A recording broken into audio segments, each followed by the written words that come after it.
Hello student, in this video I going to explain about a very important topic which is related to chemical bonding in biomolecule. So student, ये topic है chapter biomolecule का, जहाँ पे important या main topic की बात करें तो मेन इंपॉर्टेंट टॉपिक होगा nature of bond linking monomers in polymer. और यहाँ पे कुछ बॉन्डिंग के बारे में भी हम समझेंगे, जैसे कि peptide bond, glycosidic bond and phosphodiester bond.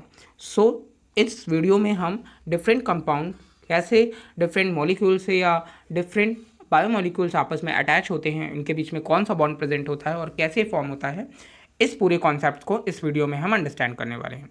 So moving forward about the first bonding which is peptide bond. So student, first bond जो यहाँ पर है वो बॉन्ड है पेप्टाइड बॉन्ड।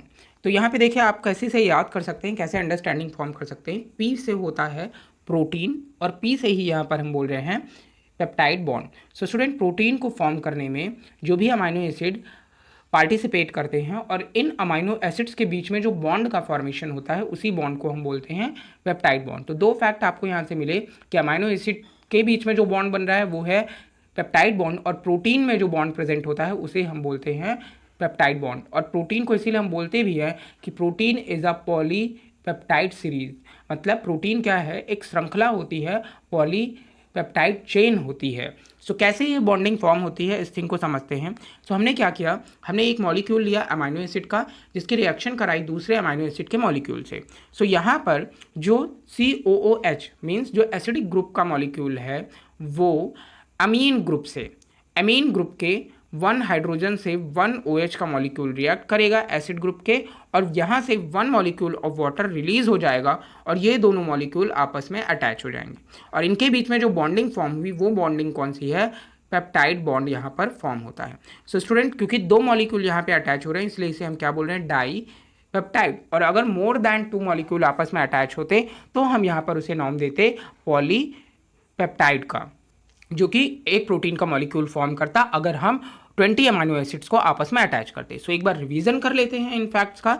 हमने यहाँ पर क्या किया, सो हमने यहाँ पर फर्स्ट अमाइनो एसिड मॉलिक्यूल को सेकंड अमाइनो एसिड मॉलिक्यूल से अटैच किया, 1 मॉलिक्यूल ऑफ हाइड्रोजन को रिलीज किया और यहाँ पर जो बॉन्ड फॉर्म हुआ उसे हमने पेप्टाइड बॉन्ड नाम दिया। सो स्टूडेंट, ये तो रिलेटेड था अमाइनो एसिड्स के बीच में प्रेजेंट बॉन्डिंग से, जहाँ पे डिहाइड्रेशन की प्रोसेस हुई, means 1 molecule of water release हुआ।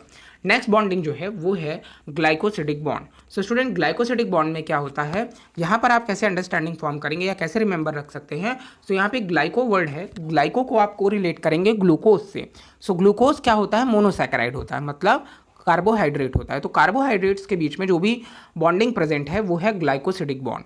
सो जब कोई भी 2 मोनोसैकेराइड की यूनिट आपस में अटैच होती हैं और उनके बीच में अटैच होने से 1 मॉलिक्यूल ऑफ वाटर रिलीज होता है और फॉर्म होता है यहाँ पे ग्लाइकोसिडिक बॉन्ड। तो आपने देखा ये एक ग्लूकोज का मॉलिक्यूल है, ये दूसरा ग्लूकोज का मॉलिक्यूल है। जब ये दोनों ग्लूकोज के मॉलिक्यूल आपस में ऐड होते हैं या रिएक्ट होते हैं तो 1 मॉलिक्यूल ऑफ वाटर यहाँ से रिलीज हो जाता है। और 1 मॉलिक्यूल ऑफ वाटर रिलीज होने के बाद इन दोनों मॉलिक्यूल्स के बीच में, इन दोनों मोनोसैकेराइड के बीच में जो भी बॉन्डिंग फॉर्म होती है उसे हम बोलते हैं ग्लाइकोसिडिक बॉन्ड। और ये जो मोनोसैकेराइड 2 ग्लूकोज के यूनिट फॉर्म होने से बन रहा है इसे हम बोलते हैं maltose sugar. So student, I hope आप इन थिंग्स को समझ पाए होंगे। क्विकली रिवीजन करें तो यहाँ पे हमने समझा कि 1 molecule of a glucose second molecule of a glucose या मोनोसैकेराइड से ऐड होता है तो इनके बीच में ग्लाइकोसिडिक बॉन्ड का फॉर्मेशन होता है और 1 मॉलिक्यूल ऑफ अ वाटर यहाँ पे रिलीज होता है। तो यहाँ पर भी डिहाइड्रेशन की प्रोसेस हो रही है। अगर यहाँ पे हम 2 यूनिट ना जोड़ के बहुत सारी यूनिट्स को ऐड कर दें मोनोसैकेराइड की, तो वहाँ पे जो स्ट्रक्चर बनेगा वो फॉर्म होगा पॉलीसैकेराइड का। तो यहाँ पे डाइसैकेराइड ना फॉर्म होकर के पॉलीसैकेराइड बनेगा। फॉर एग्जांपल सेलुलोज, स्टार्च, ये सब एग्जांपल हैं पॉलीसैकेराइड के।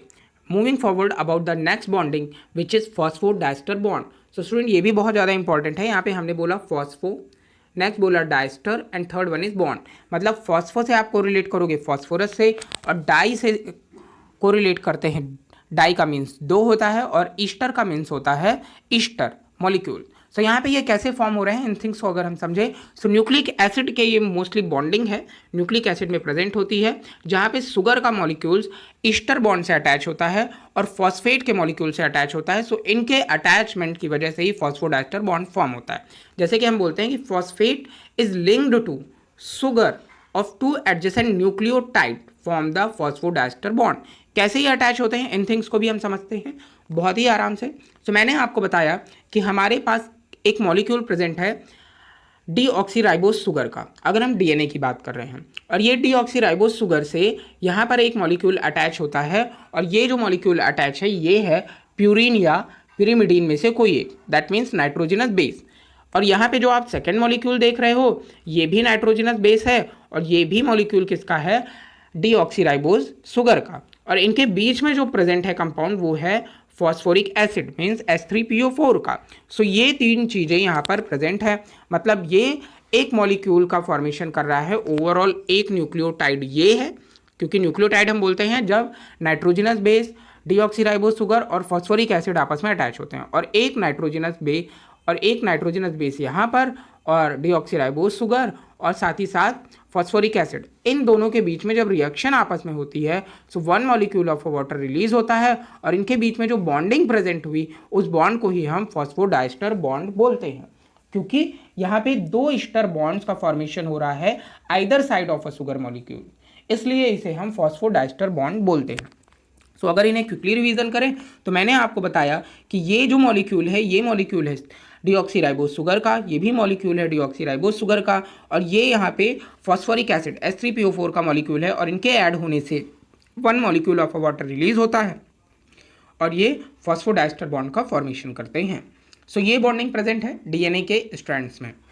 और अगर हम यहाँ पे बात करें कि जो नाइट्रोजनस बेस ऐड होते हैं, जैसे ये एक डीएनए का स्ट्रैंड है और दूसरा ये डीएनए का स्ट्रैंड है, ये दो डीएनए के स्ट्रैंड हैं, तो ये जो नाइट्रोजनस बेस अटैच होते हैं इनके बीच में जो भी बॉन्ड प्रेजेंट होता है उसे हम बोलते हैं हाइड्रोजन बॉन्ड। और ये कैसे ऐड होते हैं, सो अगर यहाँ पर एडेनिन प्रेजेंट है सो एडेनिन डबल बॉन्ड थाइमीन से अटैच होता है, और साइटोसिन ट्रिपल बॉन्ड ग्वानिन के साथ अटैच होता है, तो यहाँ पर हाइड्रोजन बॉन्ड प्रेजेंट होता है नाइट्रोजनस बेस के बीच में, लेकिन जो डीएनए का स्ट्रैंड फॉर्म हो रहा है उसमें हम बोल रहे हैं कि ये फॉस्फोडाइस्टर बॉन्ड से अटैच होते हैं एक न्यूक्लियोटाइड दूसरे न्यूक्लियोटाइड से। सो आई होप स्टूडेंट आप इन बॉन्डिंग्स को अंडरस्टैंड कर पाए होंगे, हेल्पफुल रहा होगा ये वीडियो आपके लिए। Thank you.